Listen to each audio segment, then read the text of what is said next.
So welcome back. I am sure you all enjoyed the morning session. They were fantastic. I mean, from well-being to patient story to research, loneliness. Really, really good session. I must say that the lunch was also top-notch. I had a second helping, and it's really good. So this afternoon we have again rich and varied program ahead of us this afternoon. Presentation is going to go all the way from addiction to digital health to violence prevention and aging. So the whole range. I'll do my best to keep to time and make sure we keep the speakers on time. So with that in mind, I'm delighted to invite Professor Tom Phillip. Tom is Professor of Addiction and is the Director for the Center for Addiction and Mental Health Research at the University of Hull. Tom is a dear friend of mine, and we have worked both clinically for many, many years. I won't say how long, otherwise you start to guess how long we've been around. Tom will share an update on the center, research collaboration, including research development and the future direction of the center. Please join me in welcoming Professor Tom Phillips. Tom.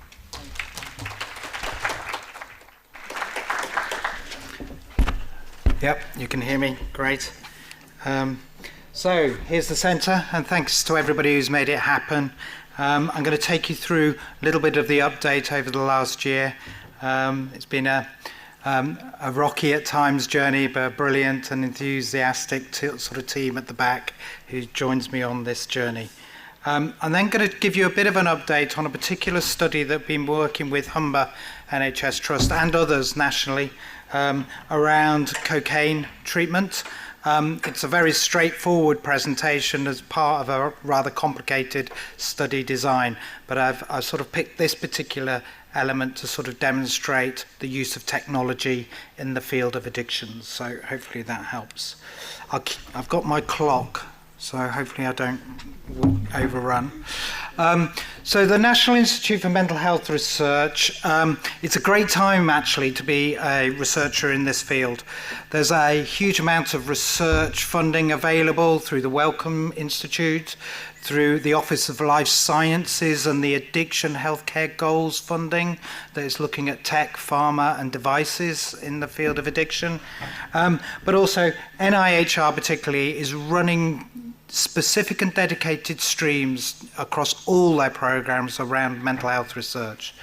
But particularly launched in 23-24 was Mental Health Research Group, which has the ambition to develop 10 brand new centres of addiction, it's not addiction, mental health, across the country, where there are high areas of burden and need and under-researched communities.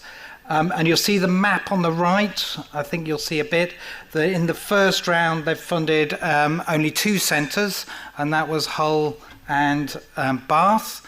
We've both got up and running at the beginning of this year, but other awards have been given to other areas and institutions to help them develop towards applications for a new centre. I'm reliably informed that the second round of funding for these centres has actually taken place, and shortlisting of 4 centres is ensuing with further interviews, etc. So announcements probably at the end of the year about 4 new centres, and I hear the north of England might be in the running again, so that would be great for us. Differences between the centres are that we've focused primarily on addiction and mental health. I think we'll probably be the only funded centre to have the priority in that way round. Bath is on young people and underserved communities, and they have one little stream on addiction. There's an awful picture of me and a better picture of Judith, who's the co-director and professor of our trials unit. And just want to give you a sort of sense of how these sort of centres are set up.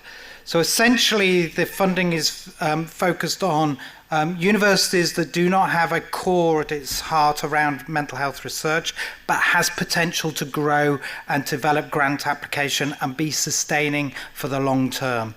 So the funding is for 5 years initially, with a view to having a team of researchers who can put in further grant applications over that period.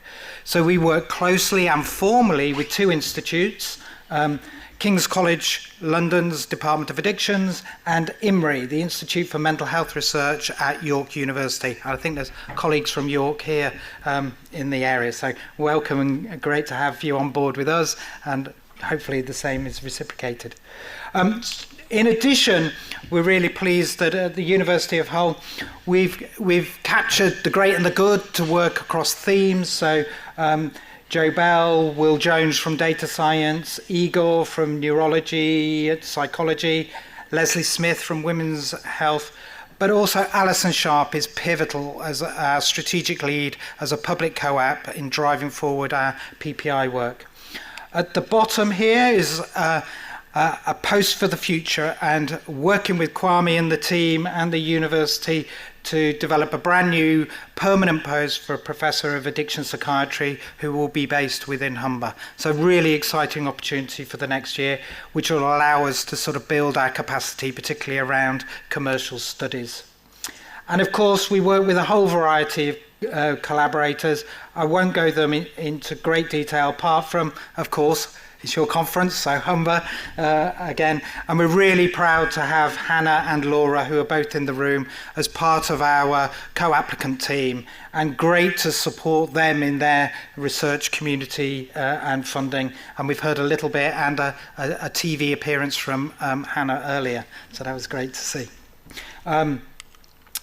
So why Hull? Well, we looked at a whole number of metrics and stakeholder ideas around the focus for us. And this is local authority data around deprivation and life expectancy, mortality, drug use treatment, alcohol treatment, young people needs and mental health needs along the bottom. And we've got local authorities listed across the top, and where you see red and etc. highlights particular areas of need around an area. So we have 6 local authorities in our ICB area, which is our target area, and we have, if you like, high prevalence of need and under-researched groups in 2 of those areas. We have average for England need across 2 of our areas, and we have better metrics than England in 2 of our areas. So we're a wonderful natural experiment as an ICB to capture all needs from individuals, coastal communities, rural communities, cities, etc. So when we actually undertook our sort of background for identifying the needs for the centre, we obviously engaged with key stakeholders as much as the data. And we obviously identified high areas of inequality and disadvantage, limited access to engagement in services. Like many areas of the country around addiction and mental health, that sort of handoff between services perhaps needs to be enhanced for better outcomes for patients. We also looked at the prevalence rates across the area, particularly around particular groups around alcohol, addiction, and suicide rates. Commissioners and PPI groups clearly identified some very key groups that we needed to sort of enhance care. The focus of these sort of new centres is actually to improve the pathway of care in particularly targeted groups through existing service provision and redesigning that through research and service evaluations. So we're focused from our feedback around coexisting mental health and substance use in adults and young people, and particular issues around emerging issues around alcohol-related cognitive impairment. That's memory deficits caused by alcohol, for those who need that definition describing. So we've described 3 themes to run over our 5 years, and I'm really pleased to see that at the back table we've got members of the research team who are around this afternoon to give you more information on each of those themes.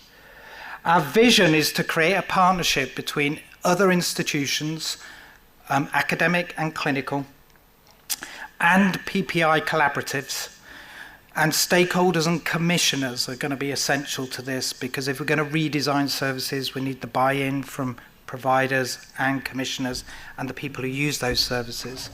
To actually create greater access to treatment that works is, I suppose, our strap line across 3 themes. Have we got a laser? Oh, I don't know. Ooh, sorry. Go back. I won't touch the laser again. So theme 1 is looking at improving care pathways for young people for substance use and mental health problems.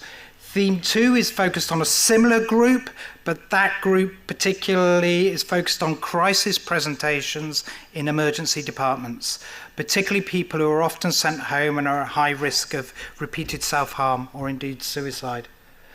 And theme 3 is developing and defining the definitions and clinical and research criteria for alcohol-related cognitive impairment, which is a new definition that embraces lots of different memory impairment presentations around alcohol. The challenge for us is to create interventions that work with services, so intervention development is at the heart of that. Health economics with our partnership with York particularly, artificial intelligence and data around using devices and technology, and at the heart of this is co-production and service redesign, as I've said. So health economics, we're working with Professor Cynthia Iglesias and her team around the development of costs and I suppose cost-benefit analysis and various other sophisticated models around costing over the next 5 years. We're developing artificial intelligence models around exploratory analysis of large data with our group in Hull and our clinicians, which is fundamentally important. And the use of technology and devices, and at the present time we're looking at wearable devices and some other data devices, which I'll demonstrate in a minute, through our support with King's. I've said quite a lot about PPI already, and many people have mentioned the absolutely fundamental foundation of building service models and redesign with people who use the services. We have looked at this in detail. We support 2 full-time coordinators around PPI in our organisation, one for adults, one for young people. And we're really pleased to have formally recruited paid employment for 2 young people internships who are working alongside the delivery of our Theme 1 group. Our PPI approach is described and available on the website, and Sarah's here if you need more information about getting involved. We're clearly what is vital is to have sustained PPI for each of these themes throughout the next 4 or 5 years. So we're reaching out for people to join those PPI groups and join us on that journey in the ICB area. Similarly, we have a research inclusion strategy that again is led by Tyler Mills, who's here, and Philip Kerrigan from York, who are working on the development of both research inclusion for the research team, but every research aspect that we do, and our strategy is available for you all on our website as well. Just want to move now to sort of a bit about outcomes and a bit more about the update, really.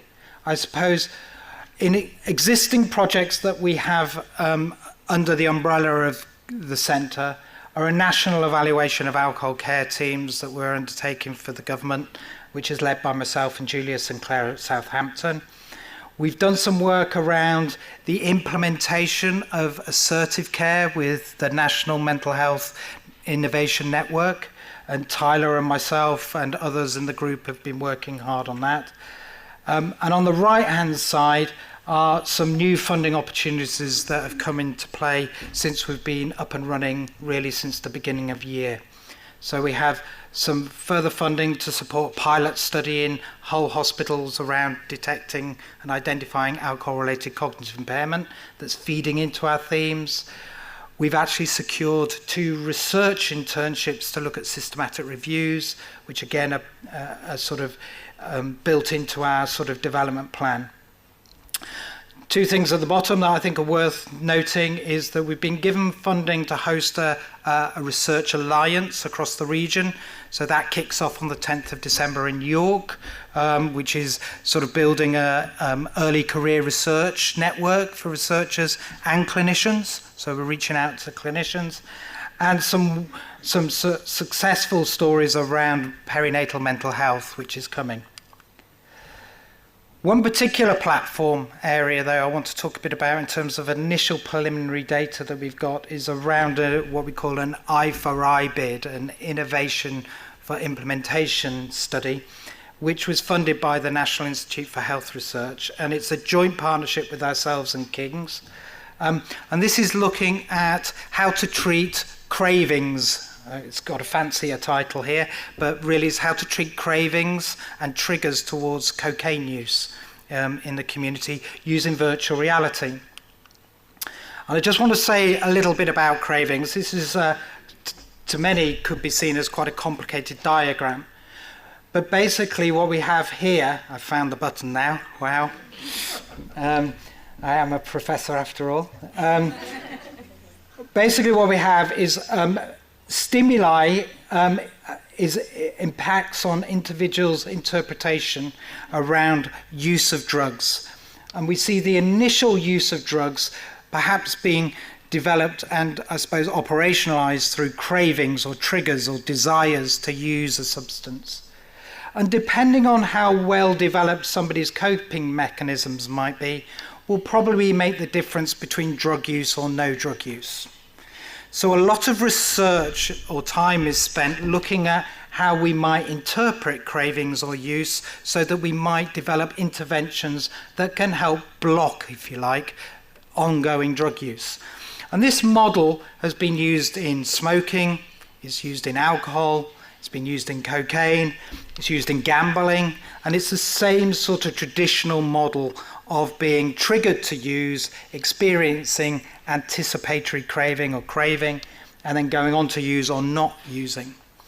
So our study has been looking at how we might use virtual reality eventually. So we've got to develop virtual reality to actually help us assess how people respond to cocaine cues in this case. So understanding what happens in cues is really important.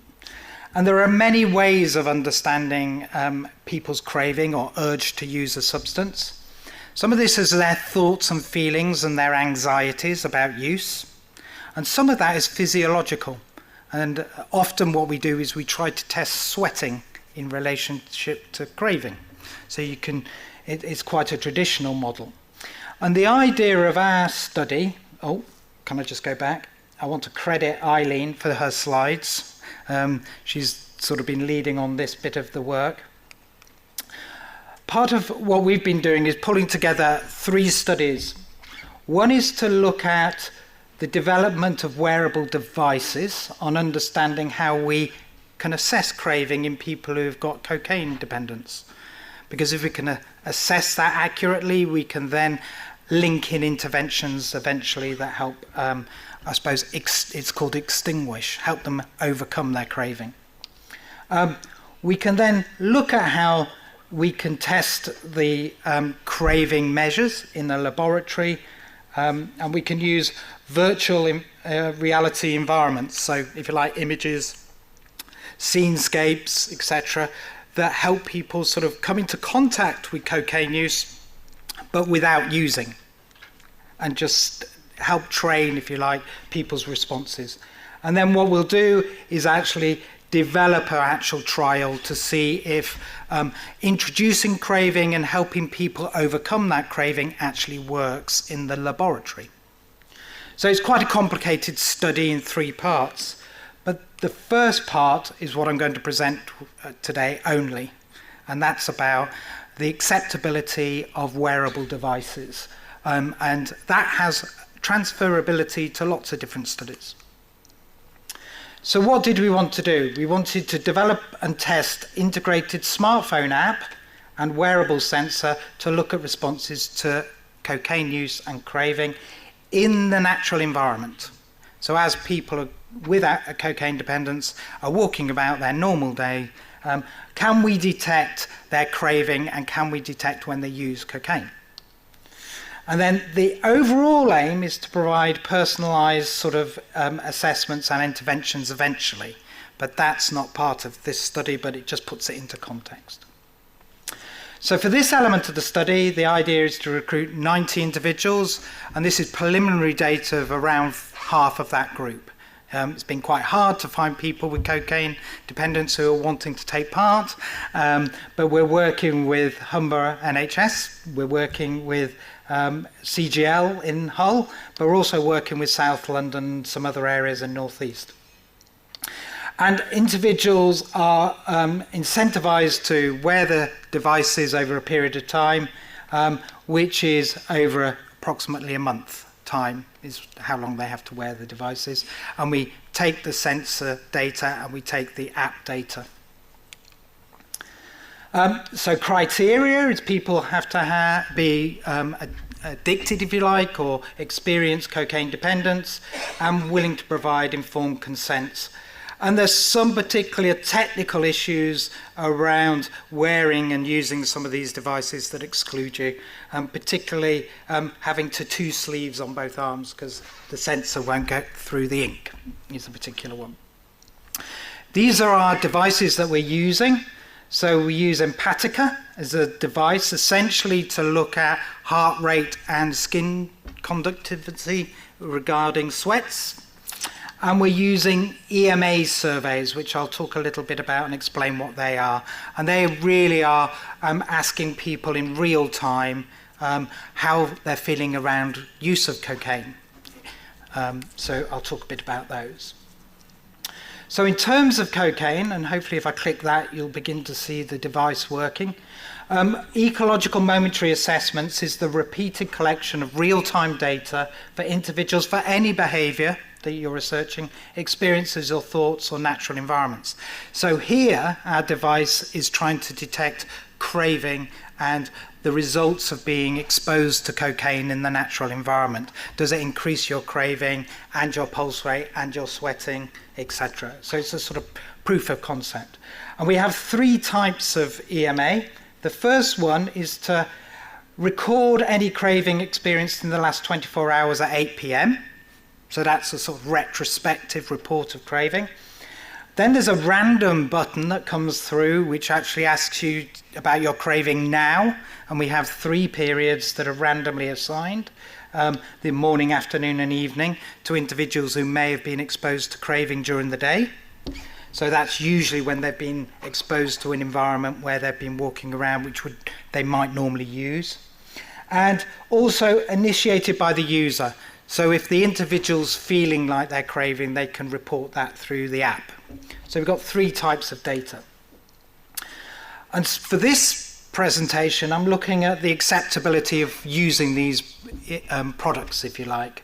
And so we were interested in how do you feel about using these to the service users, the amount of time and effort to complete, particularly the EMA, because we want to use something that works in the study 3. We want to know to what extent you value using these and the ethical implications of using these devices, the extent of which participants understand the use of these devices, the extent of which participants feel that they benefit or otherwise, the extent of which EMA is perceived to likely to reach its purpose, and any stigma related to using these devices. So just quickly, we did qualitative interviews. We looked at using an inductive method for coding the data, which is a sort of qualitative methodological process that helps us identify specific themes from research. And we also asked people to rate them. So for Empatica, the higher the number towards 10, the greater the acceptability. we could see that Empatica as a device is acceptable across our service users. So we're very pleased about that, because we were worried about wearing a white watch and being out in the community might have problems. So they were comfortable with it, and they didn't feel too embarrassed about using it. They felt it was quite stylish, actually. So here's some of the sort of main outcomes. It's inconspicuous, not obvious, is easy to use, they can wear it 24/7, provides some kind of benefit to the wearer because they know they're in a study. And they can see some of their own data around heart rate, etc. It also has a trigger that if you're craving, you can press a button. So it's quite useful in that respect. It does have some challenges because you have to link it to a phone to get the data back. So it's quite difficult. You have to have a second phone. And the second phone for some users was a problem. We had to issue iPhones to individuals. And the reminder can be a bit wearing over time, and the battery life, etc. Because of time, I've only got 2 minutes left. I'm sort of just going to skip through some of the qualitative quotes, and get to the EMA. The EMA I described, is quite sort of exhausting at times, and there's an element of fatigue built in if you're getting EMA messages every day. Very important for us as researchers, because we're getting real-time data for environments, but it can be difficult for service users. So on the positive basis, it was something that they could complete when they were craving. So that had some sort of way of sort of challenging that anxiety and craving. Also helped them reflect on some of their behaviour. It's easy to use as well in terms of some of the metrics. But there is fatigue built into this and its use in terms of the repeated questions and triggering. So overall, it did receive positive benefits, but there are challenges in using it. So just finally, individuals thought it was very intrusive at first, but at the beginning, they sort of went with it over time and they became a useful device, I suppose. So in summary, in my second to last slides, what we're seeing is that this technology is quite demanding, it's quite costly, has great use and purpose, and we're actually getting the data we require from this study to actually begin to see that we can detect craving in this patient group, which is going to become incredibly important for actually building the interventions, because what we'll be able to do is monitor craving reducing over time.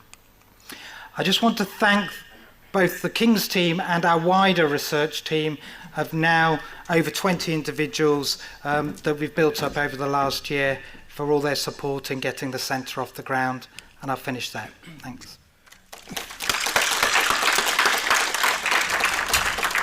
Excellent. Thank you, Tom. This is what happens with collaboration, some funding. So Tom and myself and a few of us had to keep the secret for months because there was an embargo of announcing, and it was so hard to say we have 11 million, but we can't tell anybody. But we got there in the end. So because of time, a couple of questions. Anybody has a burning question to ask? Tom? Sandeep?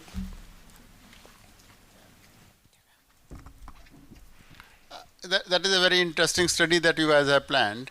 My question is about the need for a second phone, because most of the tracking devices these days, we just add an app to the existing phone, whichever smartphone we have got. So why would the person need a second phone in your situation? Yeah, it's simply cost to the service user. The data requirements of the exchange between the phone and obviously the data capture is very costly for the data plan for the service user. So we overcome that by supplying the second phone so that we can cost up that phone, and we can also track it to a certain degree if it gets lost, because we've lost 2 phones. One we think was stolen in a mugging, and the other one has been broken and lost. So we did supply the second phone just to support both data plans, because it's very costly, and to make sure that their phone wasn't at risk. Ours was. But I have carried two phones, one of trust, one of mine for a long time, but now I struggle with that. I have surrendered my trust phone to the trust. Maybe you can come out with different ideas for that.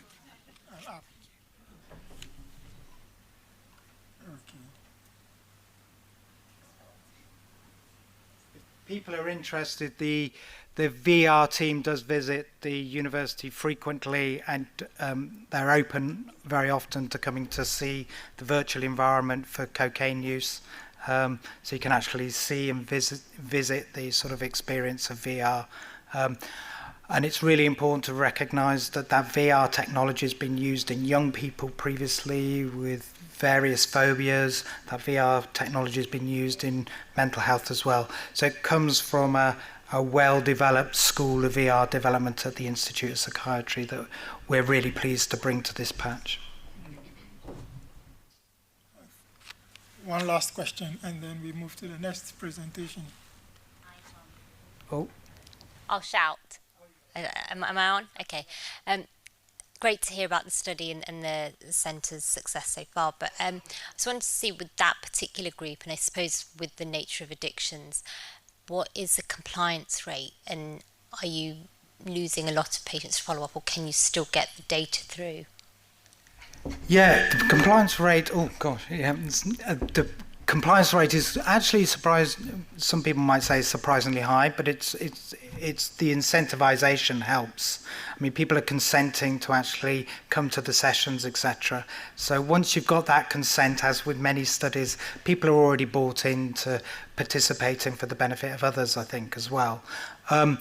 What does make a difference, though, is individuals do take off their watch every now and again, and the compliance is really down to failures in the technology. One, it seems to go a little bit sort of haywire if people have a shower with the watch on. And secondly, the battery life is pretty weak because of the data exchange. So there is a requirement to keep having to replenish the battery and recharge your watch all the time. So that tends to be the fault of the compliance, but generally it's very good. We can see, we've done some charts on compliance rates, and you can see over time the fatigue of the study for a month does wane, and I think that would be the same for many people. So I don't think it's too different. There are challenges. Yeah. Good question. Okay. Thank you.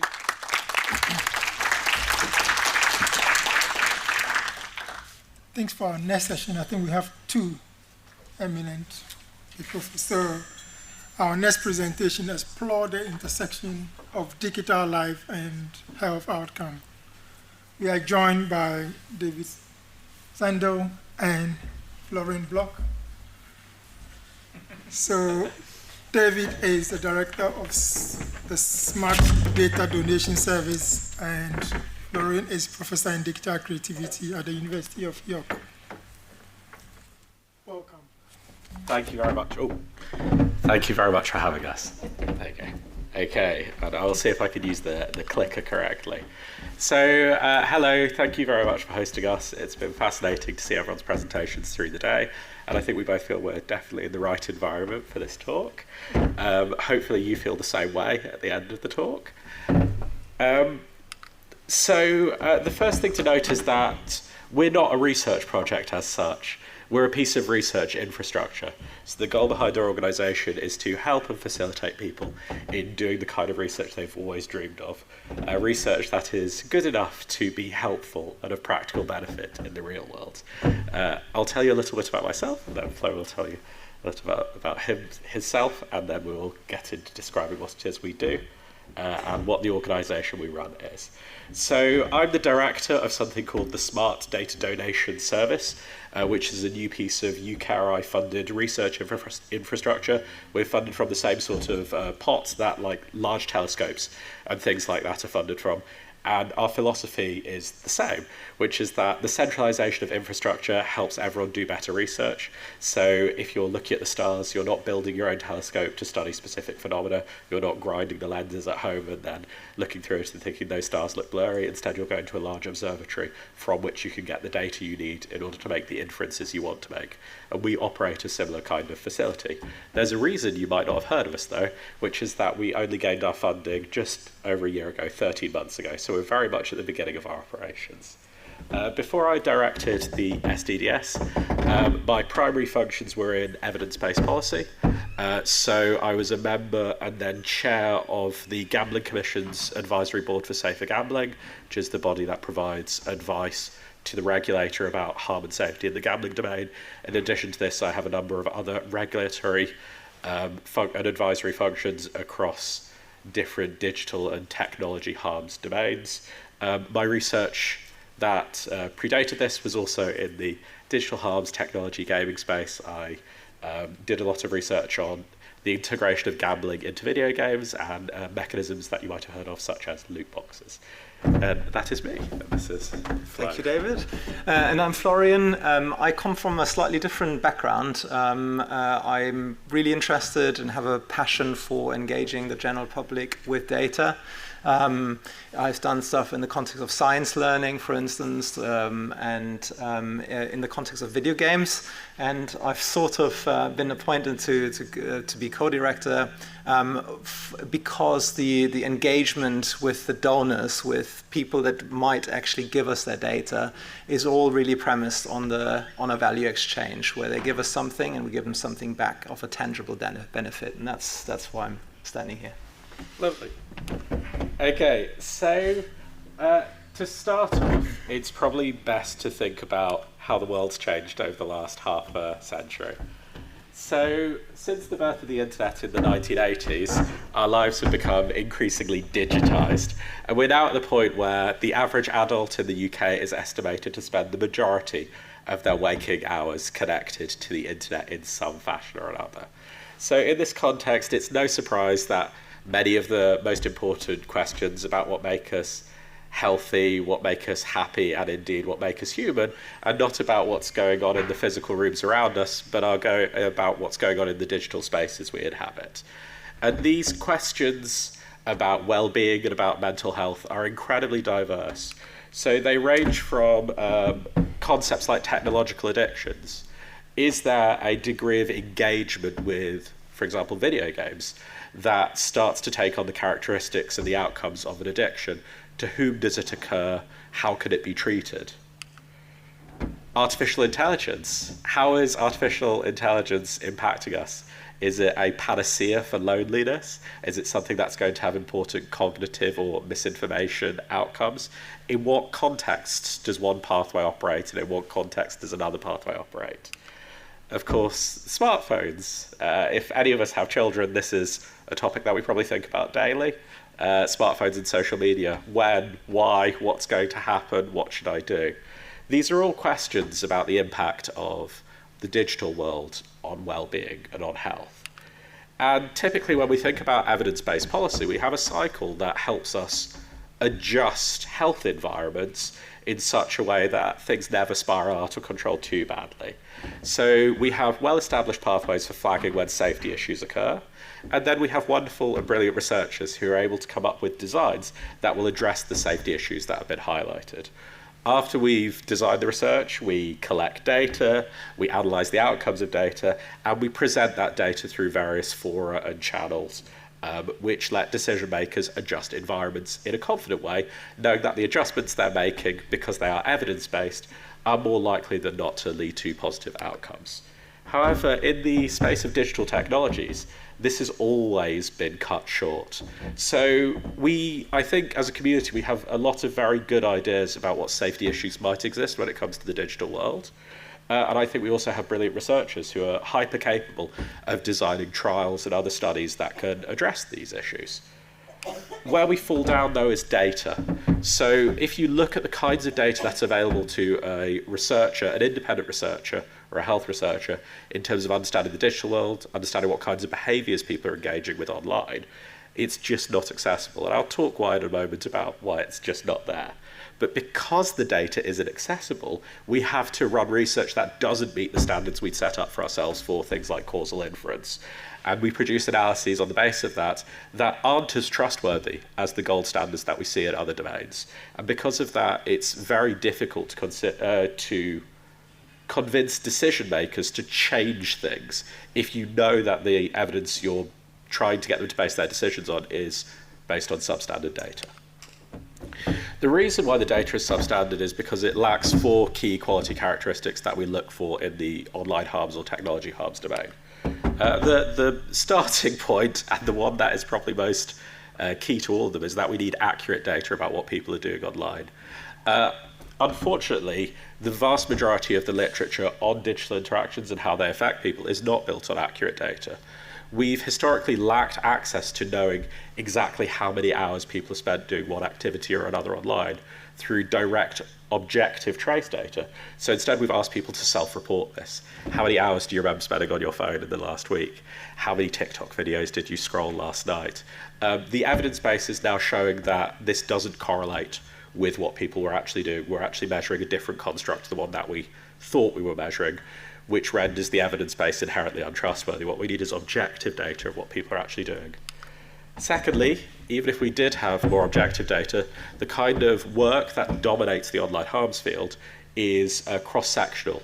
So we get people at one time point, which is great for showing that things are associated with each other, perhaps a mental health condition and a particular engagement with digital technology. What it can't do is tease apart causal pathways. And experimental longitudinal work is incredibly lacking in this space, and experimental and longitudinal data is also lacking. Thirdly, the data isn't molecular. Within the online harm space, because there are only so many things we can ask people to self-report, we've tended to hover at the level of very chunky concepts like screen time, whereas actually I think we're becoming to appreciate that perhaps it's not these gigantic dose-response relationships that are particularly important. It's about the kinds of interactions you're having, the context of those interactions, what you're doing, what apps you're using. And then finally, we need the data fused. So occasionally you do get access to big behavioral traces of what people are actually doing online, but it's never fused to outcome metrics. There are many outcome measures that people might be interested in, whether it's the impact of short-form content on TikTok on attention or ADHD diagnosis, or whether it's something else entirely, excessive gaming and loneliness. But in either case, when you have the behavior data, you often never actually have the outcome data or the psychometric data or the well-being data. And the reason for this is data monopolies. So we know that granular clickstream level data do exist. We know that they're held in enormous data lakes that are guarded fiercely by technology giants, the gatekeepers of the internet. What these companies don't do, though, is share that data openly with independent researchers, and that's entirely rational from their corporate perspectives because it creates a number of business risks. So those might be legal risks or they might be softer reputational risks. But there are very few reasons why these corporations would share this data openly. In many parts of the world, this is where the story ends. So industry is the ultimate gatekeeper of people's personal data, and it locks it away for its own corporate reasons. But interestingly and excitingly, in the UK, things are actually different. Because in the UK, we have substantial data rights. More specifically, under the GDPR, each of us has something called the right to data portability, which means that if you request it, if you want to, and if you trust someone, you can go to Google and say, take a copy of everything you've got on me and transfer it to this third party. And if they do not do that, then they are not GDPR compliant. So it has the big teeth associated with the GDPR. Because of this, there's actually a way that you could crowdsource the kind of data that previously corporates have only had access to.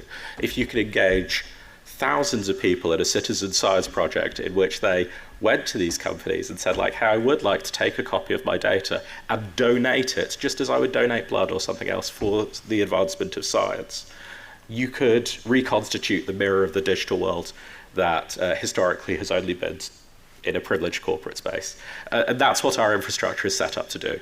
So the design of the SDDS is to normalize this data donation paradigm in a trustworthy way. We spend a lot of time thinking about consent and doing co-design. We have wonderful teams securing our data, a dedicated tech team with sort of state-of-the-art knowledge about security and safety. And our mission is to engage donors in this process and have them not only donate the data, but at that point of donation, they can also fuse it to things about themselves. So, for example, they can tell us about, they can fill out all the wonderful standardized well-being and psychometric forms that people often fill out to tell us about how they're doing in lives. And then we'd have a vision of how the digital world affects people that is qualitatively different to anything that's gone before. Crucially, however, we're not doing this for ourselves, so we're not actually set up to do the research here. We're set up to provide the data to researchers. So we are the infrastructure that we hope the next generation of work in this space runs on. A crucial part of this, however, is our donor communities. So people trusting us and wanting to donate data to us creates the lifeblood of our service. And to this end, we've spent quite a lot of time starting to think about the sort of tools that people might trust, that might provide low friction donation experiences, but also might provide more meaning. And I think I'm going to hand over to you. Sure, so you can tell me to run tapes of this. Let's keep the slide for a second, because just again to reiterate and sort of say it in a different way of what David just said, there is an interesting, almost incredible situation where while the corporations have all these massive data sets about you, you as an individual are in the most powerful position to hold all your data across the different corporations that you interact with. So X would not have the data that Google has and vice versa, but you can hold your own data about all of these digital platforms through these data portability rights. And then what makes this then an incredible opportunity is that we as a collective could generate the most comprehensive ethical data set about us that helps us, right? And so we're really sort of an intermediary between the interest of us, which are the donors, and the beneficiaries, which are also the donors. And there's the researchers and the politicians are somewhere in between. But what I'm going to talk to you about is sort of a case study we've now done in the context of YouTube data collection. So we wanted to look at consumption behavior on how people engage with YouTube. And a key element of that is, why would you as a user be incentivized to give that data for research, right? And to us, it's always really critical to think about that. Do you mind? Yes, is it the center? No, the right button. Okay. Move to the side. What? Okay. So we are really looking at what's the incentive you could give. And so I don't know if you've done this with Google. Certainly with our tools it'll be easier to decrypt, but we encourage you all to do this at some point. Request your data and have a look, even just at the selection screen, about all the data Google holds about you. And that's potentially a scary experience to start with. But it's really important that people understand about what's happening, and then particularly what's being collected about our kids, who we give the phones to, who don't necessarily agree to that. We agree as parents, so we hold responsibility beyond just our own. But I just want to show you a quick video of a data experience that the design team has created, which is essentially you go to Google and you give the Smart Data Donation Service delegate rights for your data. I think I have to click again for this to play. Here we go. So then it takes a while, and what a critical part for this embedding of value is that we give users insight about their viewing behavior that is of interest to them. And it's ironically often the metrics that the companies don't want you to see that we're trying to focus on. So for instance, this is YouTube. How many videos have you watched after 11 o'clock at night where you really should be in bed, right? Or we all know Netflix, openly the CEO says we're competing for sleep, right? That's our business model. We take sleep away from people and fill our subscriptions with that. And likewise in games, you could see how much have I spent on this video game. Again, these are things that a lot of the corporations wouldn't want you to see, but we feel there's a really strong proposition here to the people donating the data to create this awareness, to create this transparency. And this is just one example. Just quickly go through at the SDDSS what we consider our key interventions. So the first thing is that a lot of people, including maybe some people, I certainly before I joined this project wasn't fully aware of my data rights. And there is an inherent mission to actually just create awareness and make people understand that they do own their own data. And not just that this data holds key value to them personally about their health, about their online activity, about exposure to harm, about opportunities for learning potentially. So there's also positives in this data that are really important. So this is the one thing. Then, and this is really, really key, enable transparent and secure data donation. Of course, secure. We're almost reluctant to say it because any data service who is not secure would not seriously stand in front of you talking and advertising the data product. That's, of course, super, super important. But what's almost as important is that we create these experiences that tell users what the data actually is and what's contained therein and how it could be potentially used, right? So that's almost as important as understanding that this data exists in the first place.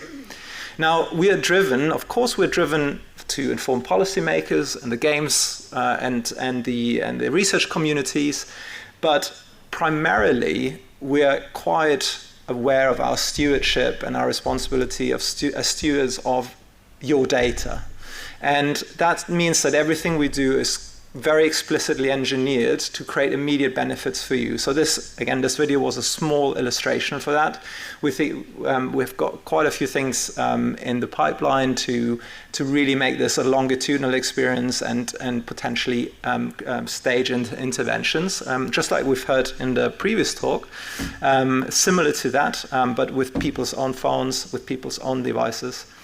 And ultimately, if we manage to get that value exchange right, create transparency, then we create a data set that's truly groundbreaking and that will enable, hopefully, some really novel research, including areas that hopefully we could create an appetite for in this room. I'll hand over to David. How are we doing for time, actually? We over? Yeah, slightly over. In that case, I'll say, if this kind of data sounds appealing to you, please either come talk to us or come talk to our wonderful mental health research community lead, Hannah Armitt, who may be known to you and is our link to your community. Alternatively, if you are planning a study and you think actually maybe having a copy of individuals' digital trace data could be part of that study, please also come talk to us. So thank you very, very much for having us.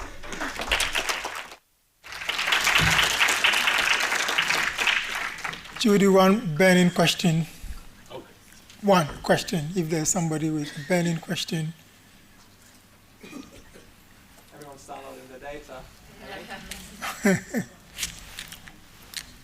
Laura, Dr. Vos.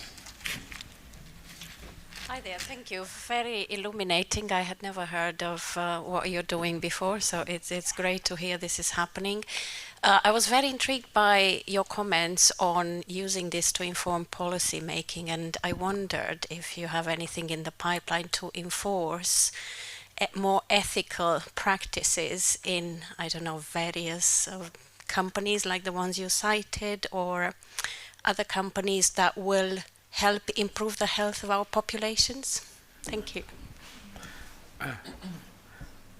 Thank you very much. I think we're at a really important moment in policy making, and I think if the policy is made without this evidence, it's very hard to take big swings. So at the moment, when we think about some things, I'm thinking mostly about the online safety regulation. We incorporate Ofcom as a partner, so we're able to feed directly to Ofcom things that come out of it, which I think is useful, because if you look at the series of consultations that are planned there, they're directly relevant to these things.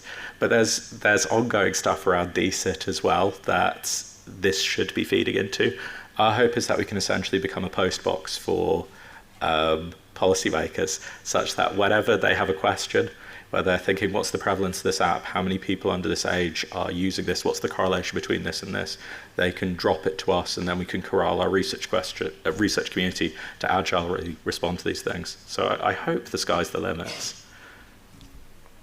Thank you. Thank you very much, David and Florian.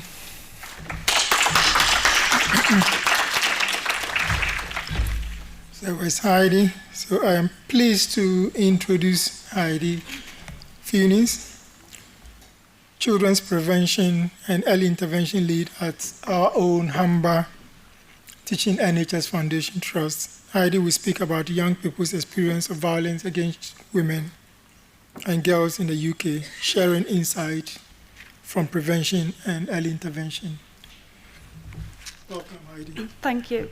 Thank you for having me today. So I'm here just to present on a very small piece of research, but I always think you've got to start small to make it even bigger. So my area I'm particularly passionate about is around young people's experiences around violence against women and girls.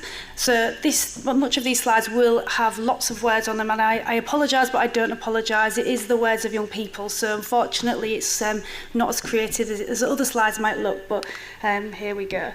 So we know that this area is very topical. It's huge and it's been well researched, and it's also been very topical following recent events and also historical events, but more importantly the really sad death of Sarah Everard in 2021 sparked a significant review of policy and guidance around this area, and that in turn led to many changes in terms of practices within police and beyond.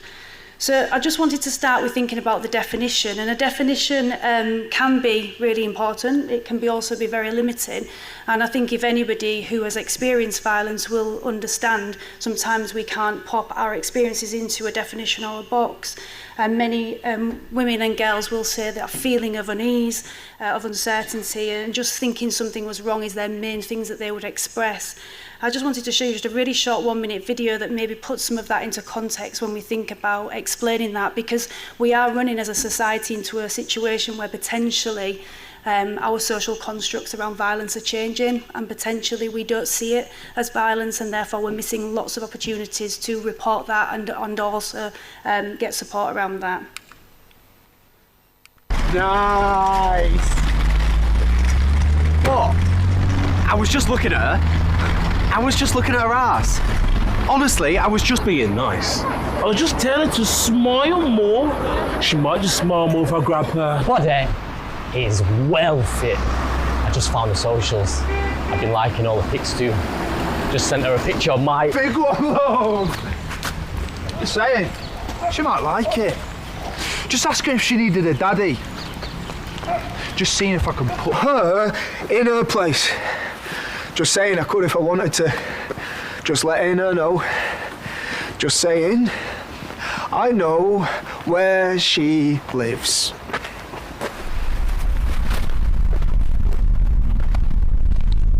%86 of young women in the UK have experienced sexual harassment in public.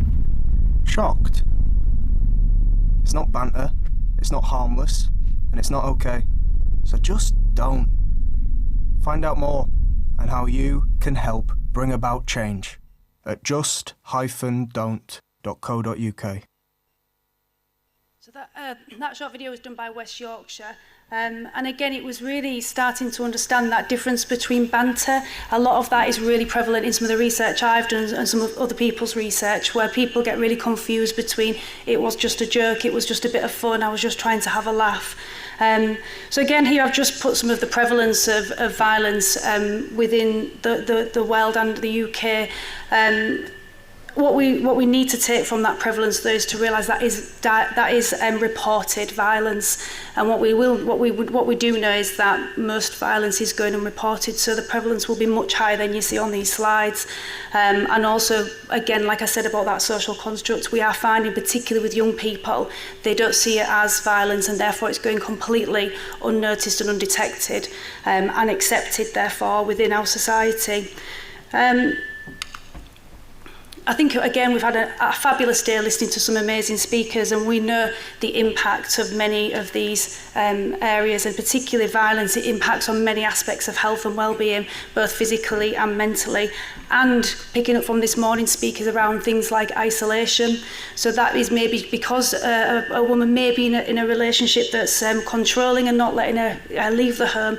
But I was really interested in the morning about females feeling the most loneliest, and some of that, again, is around females feeling quite unsafe in communities. So there was Priti Patel back in 2022 spoke openly, the Home Secretary at the time spoke openly around carrying her keys in her hand, ready just in case somebody attacked her, and thinking that women have calculated plans. So if they're on a night out, they always will think about how they're getting home.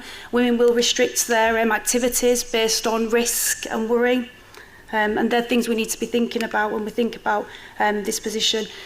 Again, some of these areas are our sessions and beyond and Day's lectures. I won't go into too much detail, but this is one of the main areas of focus that is causing some of the problems around our violence in society. And this is a huge responsibility to many different areas, from media, marketing, online, as we've just heard, to education, and we don't always get it right. In COVID, there was the Stay Home, Save Lives advert. It went up in the morning, it came down in the afternoon, because along the bottom line was pictures of women doing the chores, taking the children to school, and then there was a picture of a man at the end sat relaxing with a drink. And again, we don't get it right, and we've got to continually challenge those sort of stereotypes and traditions within our workplaces, our communities and beyond. So that was just a quick preset really, but I'm just here today to talk about my research, which was to understand young people's perspectives around this concept, and trying to think a little bit more about how I and my colleagues within public health can influence policies and practice within settings. So it was a small piece of research, a systematic review looking at young people's experiences, taking that qualitative angle, interesting views and experiences, using that thematic analysis and inductive method to really draw perspectives and themes. I wasn't aiming to find a conclusion to this, and if I had one, I would love to be in that position. It's very complex, and we need to really think about that collectively across many different systems. So these were the findings, the main themes that came out of the research. And I'm going to just break these down just to go through the voices of young people as was heard through the research, so you can take some of this information back into your workplaces and consider these when thinking about perspectives of young people and how young people are living now. Interestingly, again, that technology was there front and centre in terms of young people's experiences.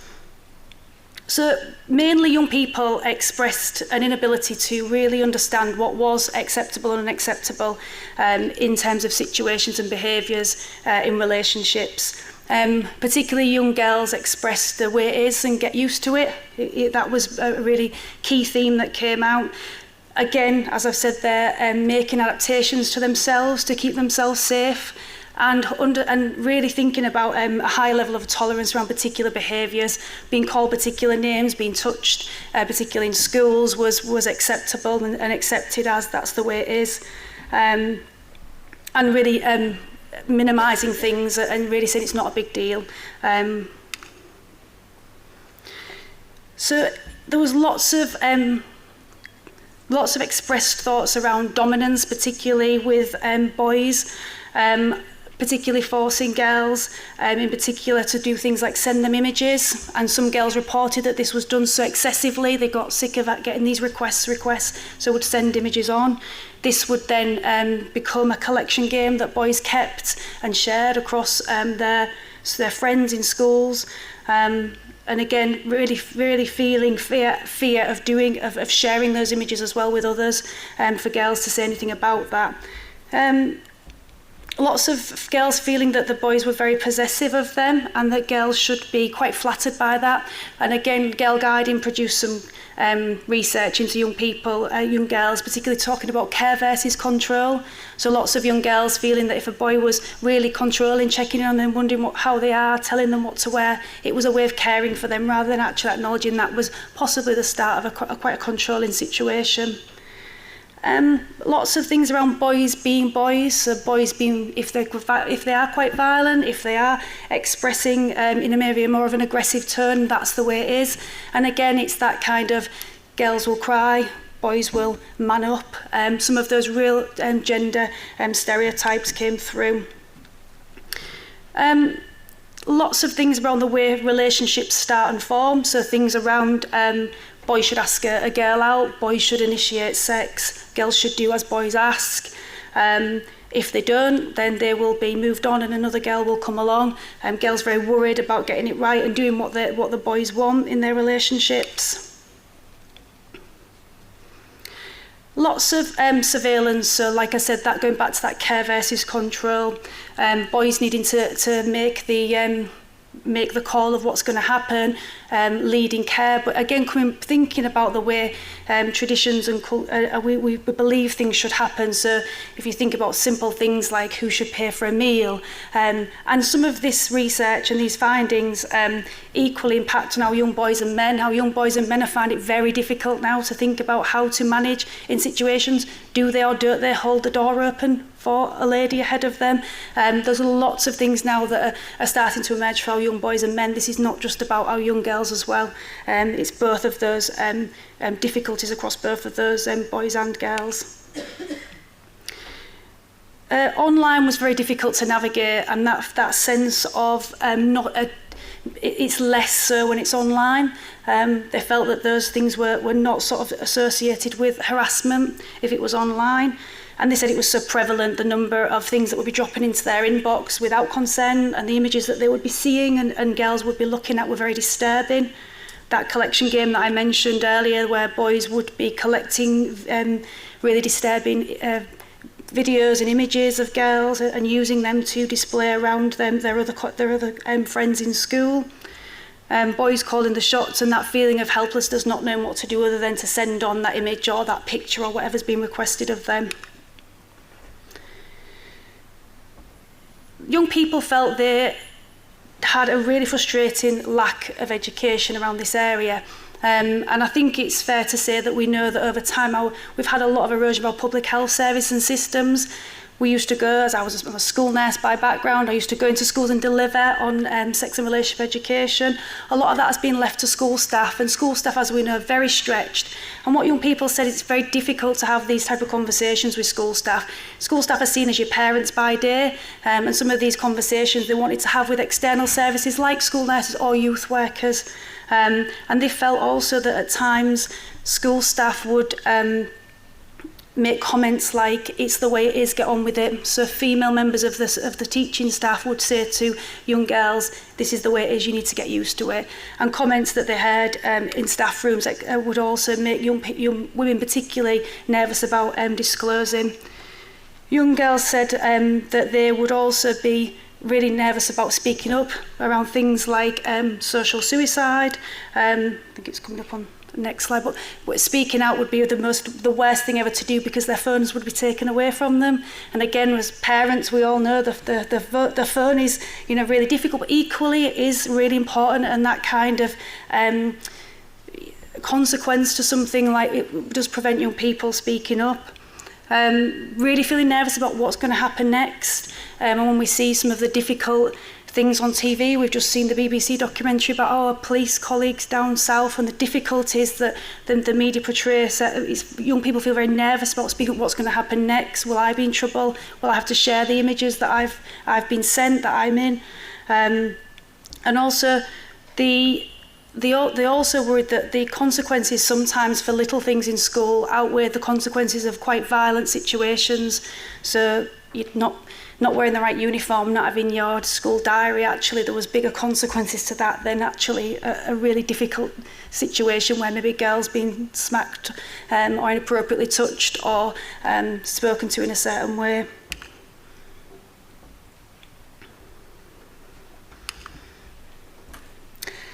So the implications for practice, I don't have all the answers to what needs to happen next, and I'm working across our public health sector and really trying to advocate the messages around some of this, particularly the young people's voices. I think what's really difficult at the moment is it's so prevalent. We are running into the situation where it's going to be so commonplace that we don't recognise some of the violence. Our police 999 call centre receives a call every 30 seconds around domestic abuse.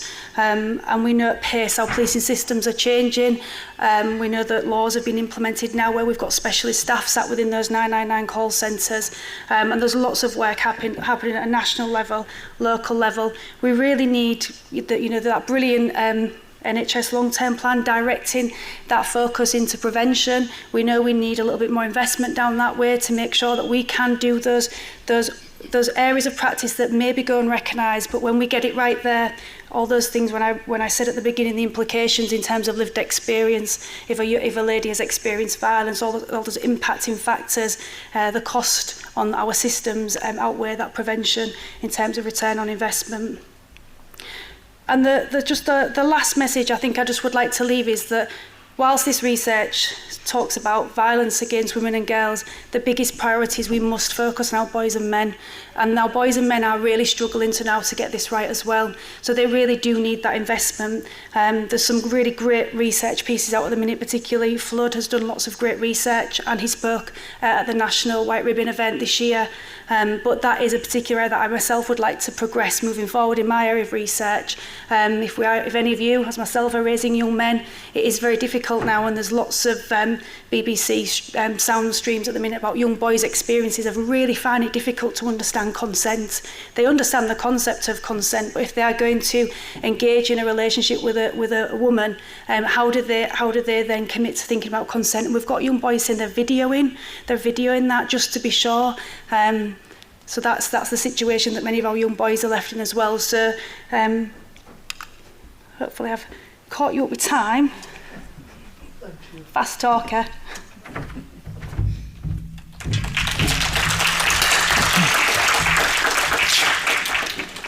Thank you, Heidi. Do we have a couple of questions?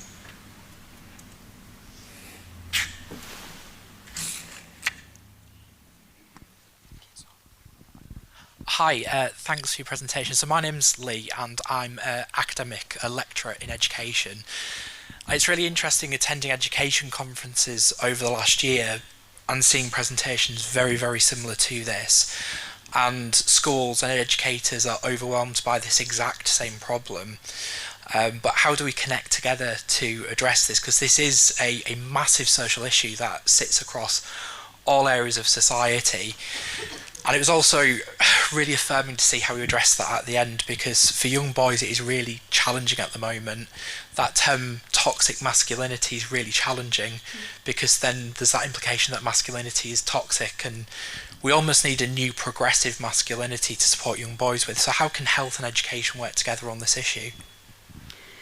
I think thank you for your question, and I think there's lots of work that we need to do together. I mean, really thinking about that PSHE agenda and really thinking about how we can work together in education. We're piloting currently in Hull, a couple of schools in East Hull, around doing some bespoke PSHE work around starting from very basics about traditions, because this is not about, we reference a lot about sex and relationship education. We can end up jumping to the one end and not actually addressing some of the issues around traditional norms, and how we think about what is the role of a woman in society, what is the role of a man, and that reference around the toxic masculinity. I know that the White Ribbon they've said no more of the use of that word for that reason. I myself have a young boy. He's at university at the minute, and he's a slight young man, and he references all the time, I don't think I look like a man.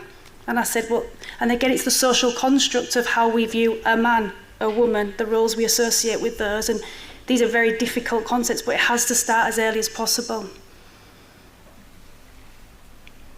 Thank you. Thank you, Heidi.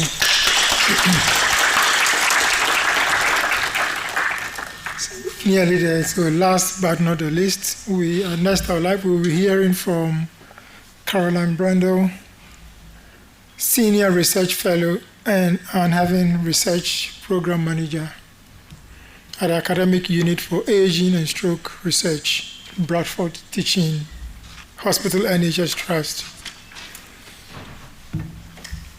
They would introduce two aging-focused research projects on digital exclusion and osteoporosis, highlighting the findings and implications for older adults. Welcome, Caroline and Anne. Hi everybody, last session, well done, thank you for sticking around. So Anne and I both work for the Academic Unit of Ageing and Stroke Research, which is sort of simultaneously part of University of Leeds and Bradford Teaching Hospitals. And just going to give you a really quick whistle-stop tour through two of the many studies that are running out of our unit at the moment. I have to say that the reason that I'm here... Oh, no, wrong button. Here we go. No. There it is. So I'm talking about the Include study, which is focused on digital exclusion of older people.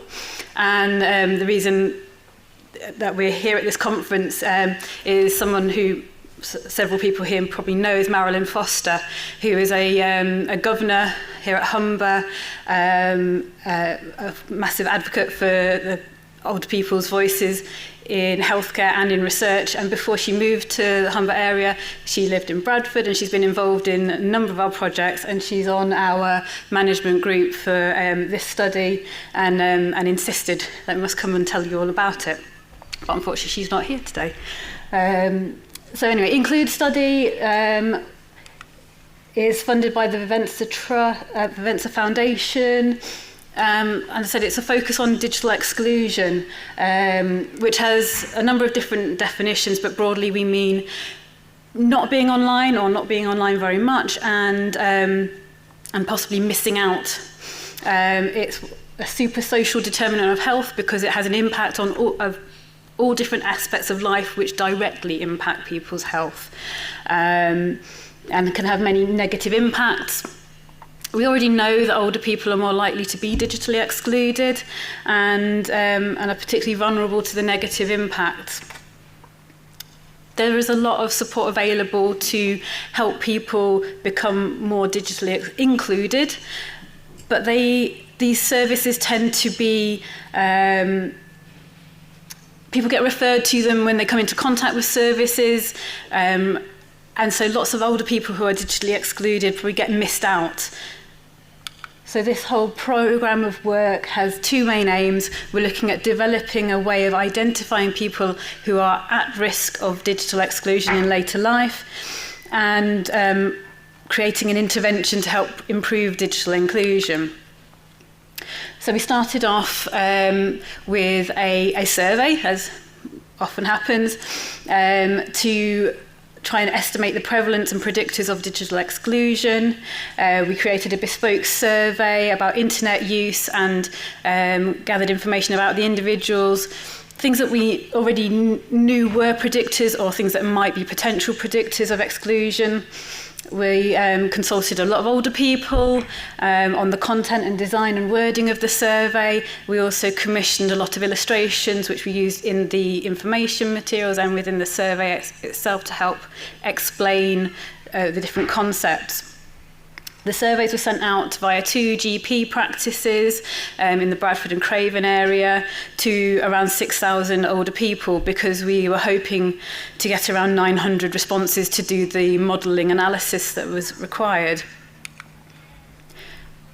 And actually about half of the people who received the survey responded, which was incredible, overwhelming, a huge amount of data.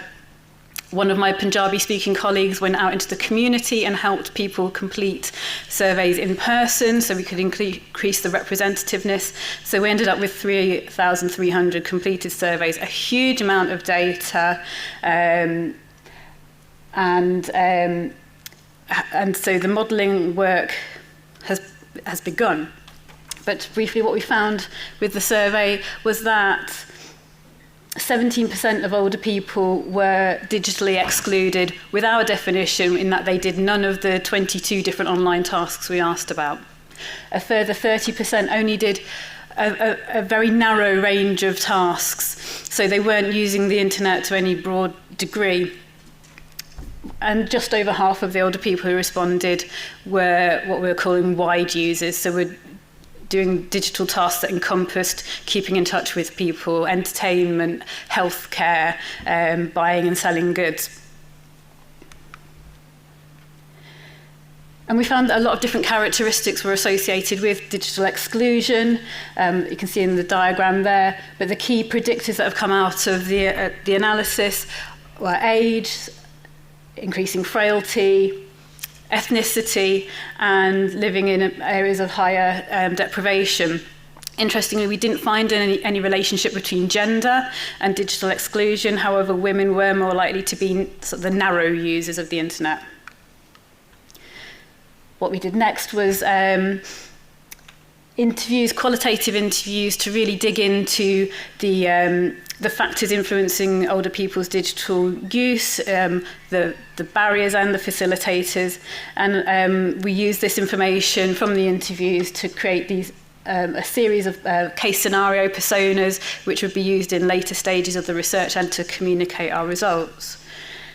We also looked at the support that was available in the region, mapping services, drop-in sessions, all kinds of digital support to see what was available, and as well a rapid review of the literature to see if there was any evidence for any approaches to increasing digital inclusion or reducing digital exclusion. And again, created some scenarios that would be used in Workstream 4, which was a series of co-production workshops in which a group of older people, providers of digital support, and a social prescriber came together over a number of months to discuss the issues, the support available, and co-create an intervention, an approach to support older people's digital engagement. So the intervention has been created. It's not a groundbreaking, entirely new service, but it is a way of hopefully bridging a gap between people who are digitally excluded or very limited internet users and the support that's already available based on all the information that we've gathered through the surveys and the interviews. And so that takes us to the final stage of the research, which we are just about to start, which will be feasibility testing. So we are going to ask a small number of older adults to test out the new intervention for acceptability and whether this is a service that may have benefits if rolled out in the future.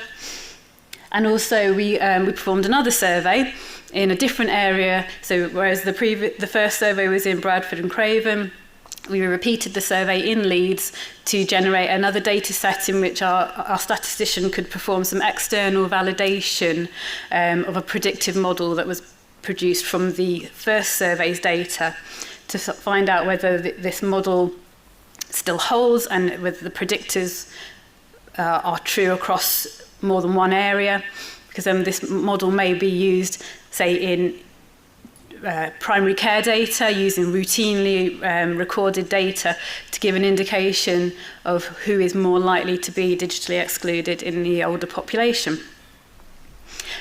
So that's where we're at the moment. We've got another 8 months of the study to go, so maybe next year we can come and tell you exactly what we've found out. I'm going to hand over to Anne now to talk about her project, but if anybody wanted to see the results of our first survey, I do have a few copies of a report with me, or there'll be a code at the end of the presentation that you can scan to take you to our website with information about all of our projects.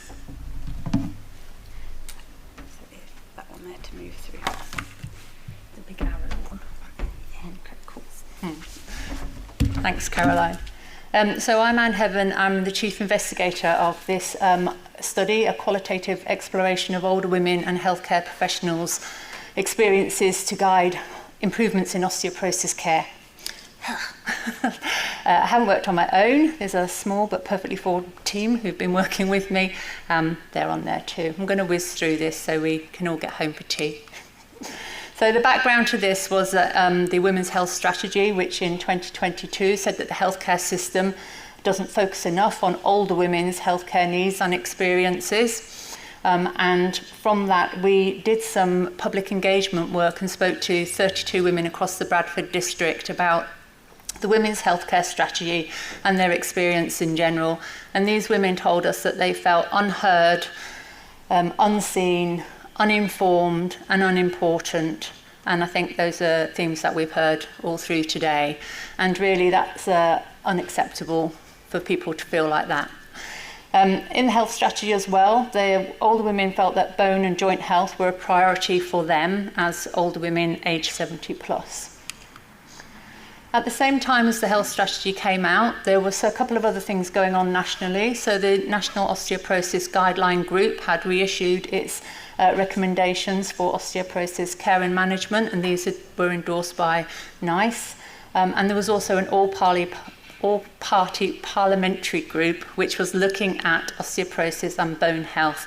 And the reason for that focus is because fragility fractures subsequent to osteoporosis cost £4.5 billion annually, cost the NHS £4.5 billion annually, so it's an important area.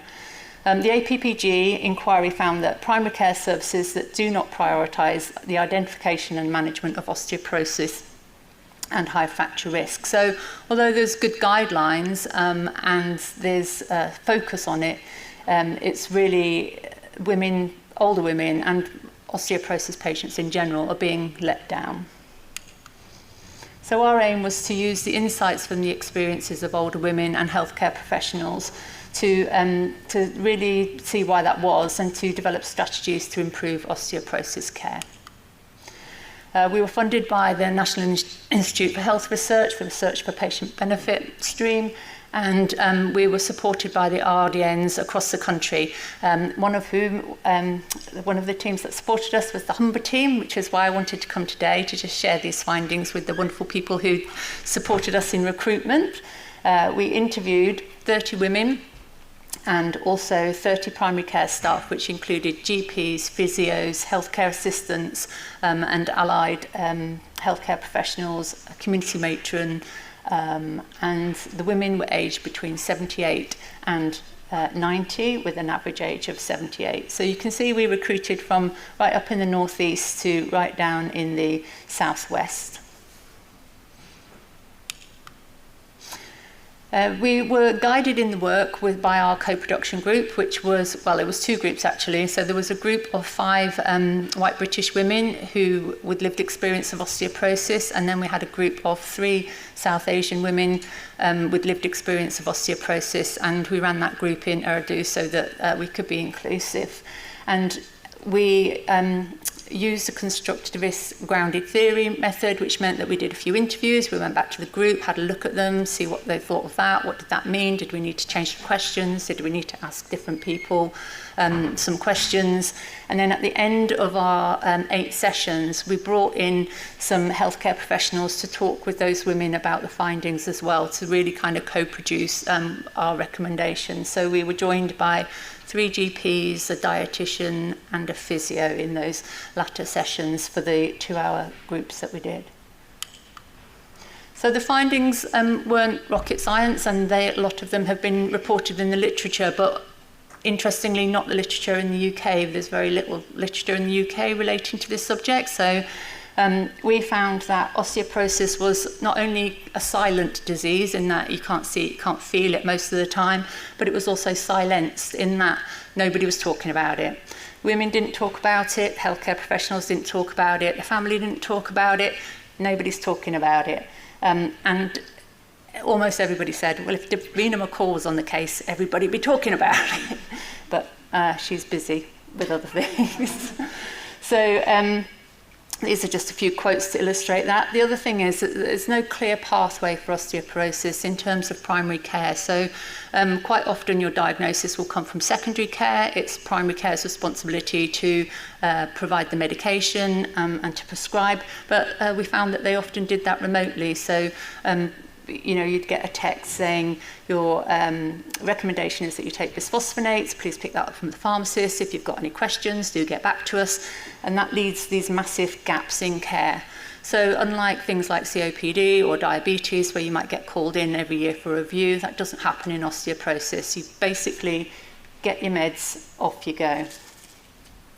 And the other thing that is feeding all of this kind of inertia is the lack of knowledge and understanding and confidence in both older women and the primary healthcare professionals around the subject. So some of the professionals that we spoke with said that they had some training and they were interested, but even then, so those were people like the respiratory nurses, but even then they said that it fell off their agenda quite often.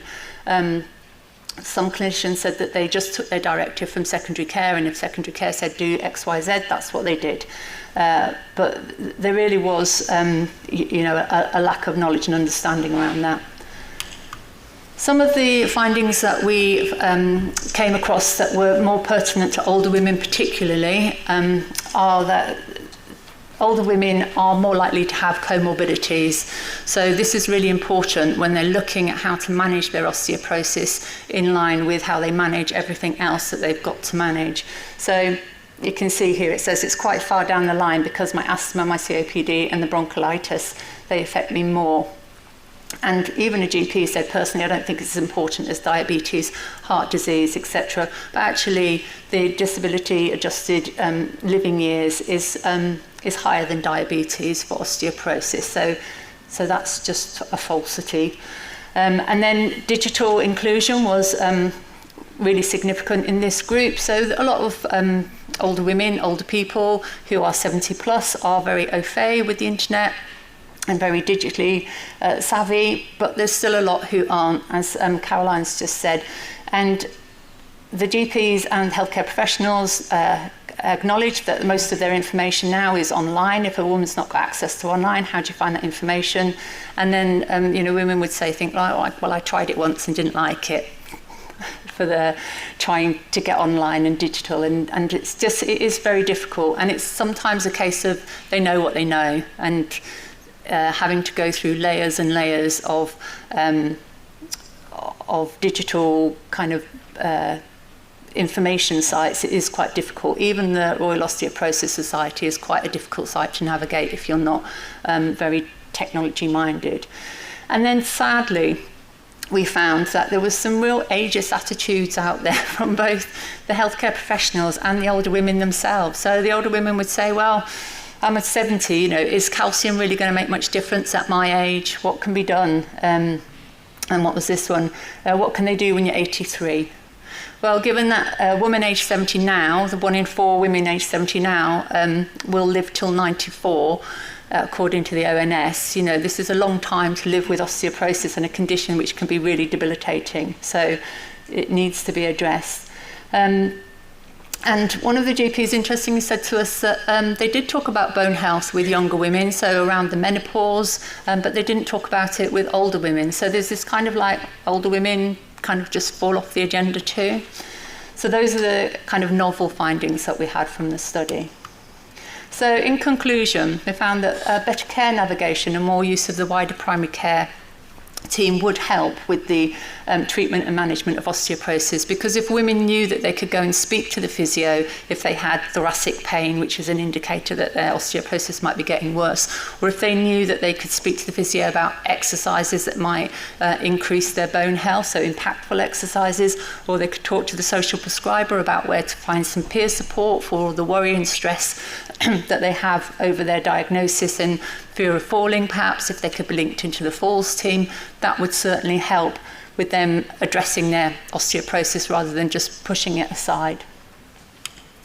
So what we discovered was what women want is not much really. They just want early identification and risk assessment, clear diagnosis and communication with their healthcare professionals whenever they see them. So if they're seeing somebody about their asthma, should they be talking about how, their level of steroid use and how is that affecting their bone health? Yes, they should. Do they? No, they don't. They wanted coordinated care navigation.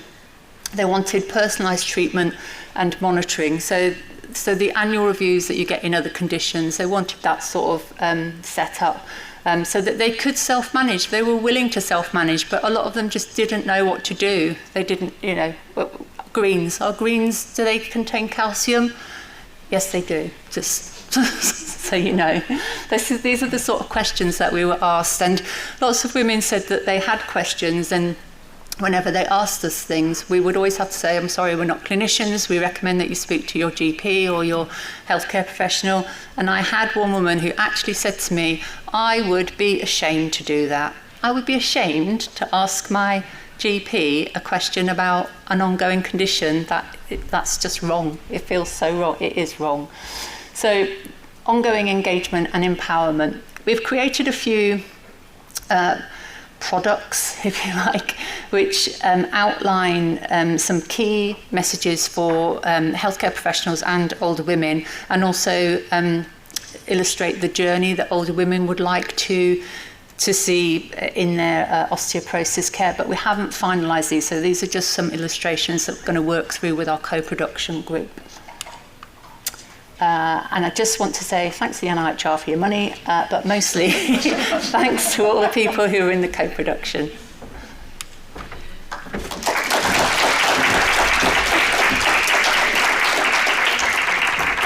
Thank you, Caroline and Anne. Any questions? A couple of questions.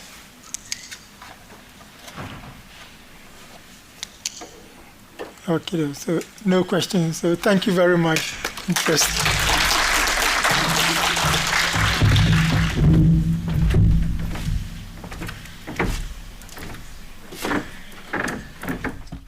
So for an effect, I thought I'll move from here to say that I'm doing the closing remarks as well.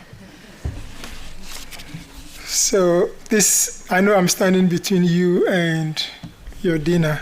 Hopefully the lunch was so good that you're not wanting to rush off. That brings us to the end of the afternoon session. I want to thank everybody who's been able to sit and listen and ask questions. And those online, we hear you. Hopefully you've been able to stay in touch with us. Thank you very much to our speakers. I think there's been a lot of thought-provoking presentation and sharing your vital work with us. The most important thing is that most of these research, or nearly all of them, are focused on making patient outcome well. Also, the important thing is how this translates into clinical care and how it helps patients. And that is one of the things which I am very, very keen that research, which we do, should end up doing. I'll share with you a couple of interesting medical history, which means that why research sometimes takes such a long time, and hopefully we don't fall into the same trap. So Dr. Ignaz Semmelweis found that washing hands with chlorinated lime in 1847.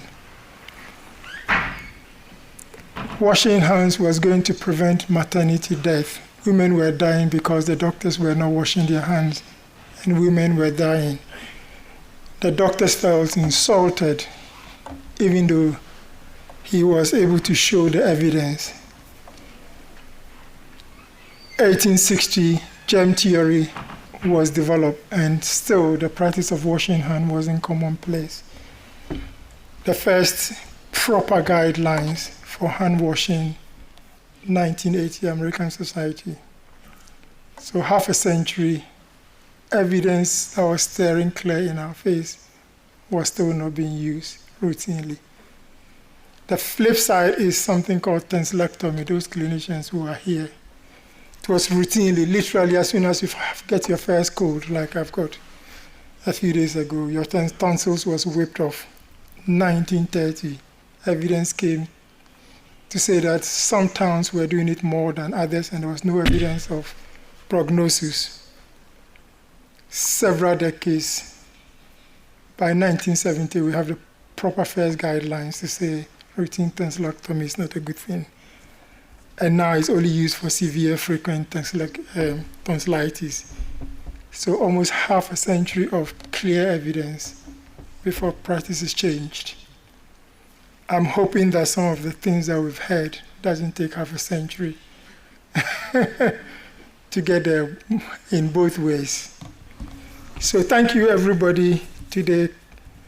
I think that I am told that you would get your certificates if you go online.